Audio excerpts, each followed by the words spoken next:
Actually, side note, I went without coffee for about 3 days this week.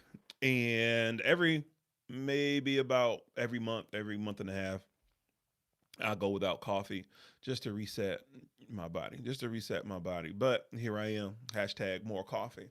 But getting back to the article. So, like I said, well, just like the article stated 400,000 people included in the study. Only 1 in 5 women did regular weight training. Now, this is interesting on how this is worded: 400,000 people or 400,000 women. You understand what I'm saying? Because it goes from 400,000 people included in this study, only 1 in 5 women did regular weight training. So, how many women were in 400,000? This 400,000 people study. Anyway, going back to the article, only 1 in 5 women did regular weight training, but those who did saw tremendous benefits. What a surprise.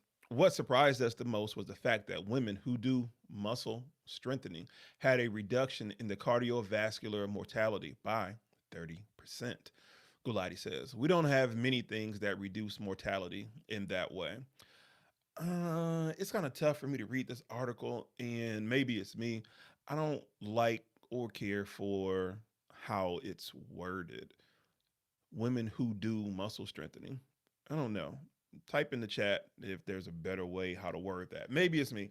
Maybe it's me. But that doesn't matter in the grand scheme of what we're talking about. What surprised us the most was the fact that women who do muscle strengthening had a reduction in their cardiovascular mortality by 30%. The Gulati says, we don't have many things that reduce mortality that way. Very, very interesting. When you speak numbers, people listen. I listen. Strength training is also good for bones, joints, mood, and metabolic health.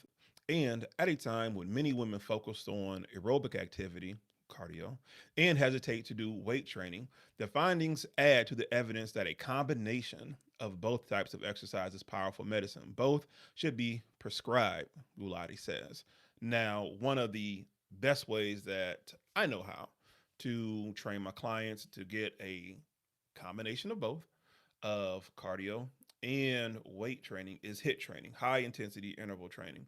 Normally, I pick anywhere, let's say, between 4 to 6 exercises, 30 seconds of work, followed up by 10 seconds of rest, and then we go on to the next exercise for another 30 seconds. And then we'll rotate those 4 exercises or 6 exercises for a total of 12 rounds. This has each individual work for 30 seconds. Let's say we do bicep curls, we do that for 30 seconds. Sometimes I give off numbers like, okay, let's do 10 or better or 12 or better, or let's just see how you do with this exercise, right? So usually that's about 3 rounds if I pick 4 exercises.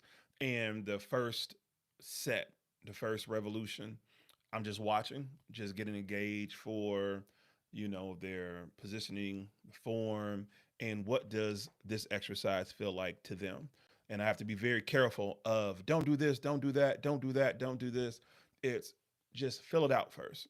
Just fill it out first. Then the second round, we tighten up a little bit. And then the third round, they usually perfect it. So by doing this, putting this all in the circuit, the heart rate gets up anywhere between 135 to 155. It just depends on the person. It depends on the resistance. It depends on the exercise. And that's what makes high intensity interval training fun. It makes it challenging, and it's a way to get multiple exercises all in one 45-minute session. It doesn't have to take forever. That's the thing. People think lifting weights has to take forever.